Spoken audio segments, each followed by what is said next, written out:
Who are the top 5 boxers in the UFC? That's the question. That's what we're going to talk about.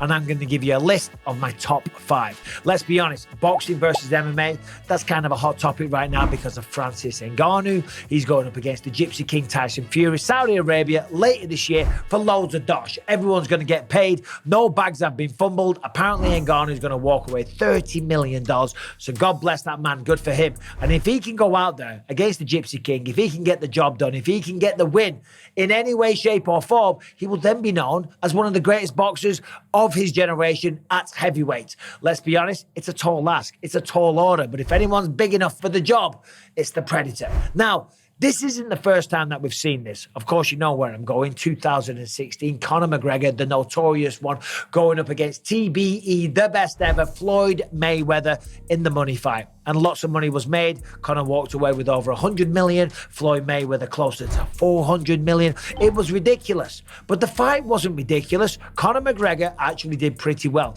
Landed a big uppercut in round 1. And then after that, Floyd kind of took over. Conor got tired. But hey, it was his boxing debut.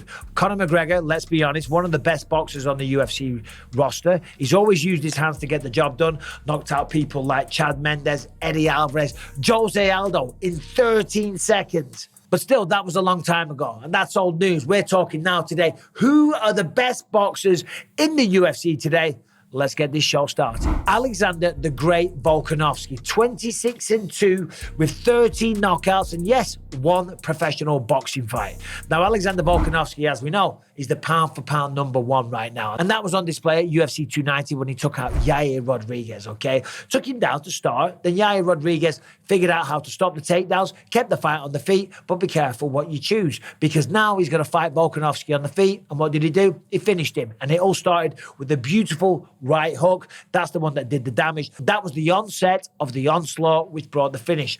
Now, Volk's sense of timing and distance, that sets him apart from everybody else. He also has exceptional footwork and very, very good movement, not to mention his cardio's off the chain. He's got big power, he's very strong, and he's extremely disciplined. Now, listen, people think that Volkanovski is so short, so therefore he's going to have short arms. Listen, he's 5'6", but he has a 71-inch reach. And against Yair Rodriguez, a guy that's much taller than him, he was actually the guy with the reach advantage by just 1 inch. And we've seen it time and time again. When he fought Max Holloway, who is one of the best boxers in the UFC, bruh, right? When he fought him, he outboxed him in the third fight.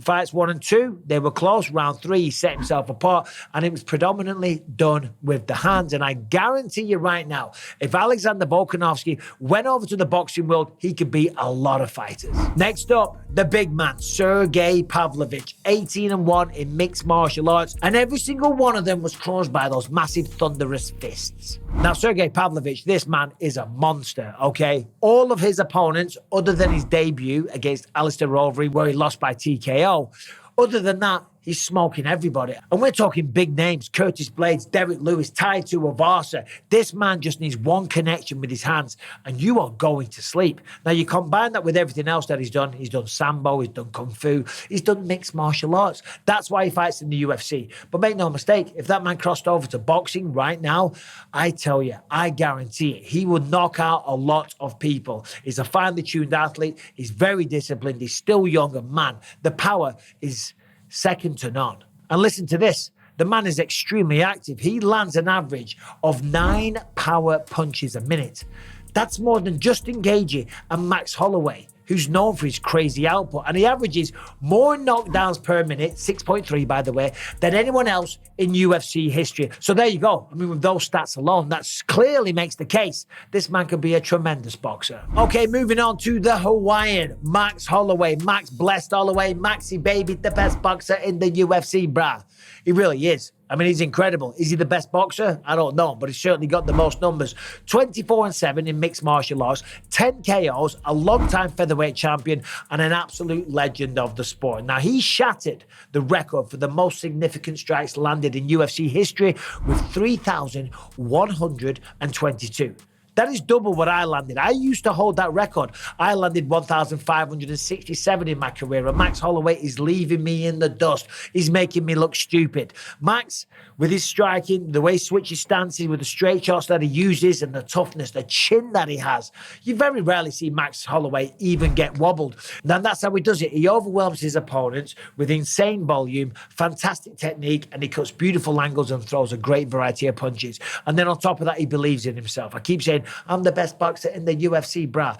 That's what he did when he fought Kelvin Kattar in Abu Dhabi. What a display. Kelvin Kattar is a tremendous boxer in his own right, and Max Holloway was just all over the place. He was just so far ahead, teeing off on him almost at will. And as he was throwing a combination, he looked at the camera. He wasn't even looking at Kelvin Kattar. And as he's doing that, he's like, I'm the best boxer in the UFC, talking to the commentators. I mean, what a display.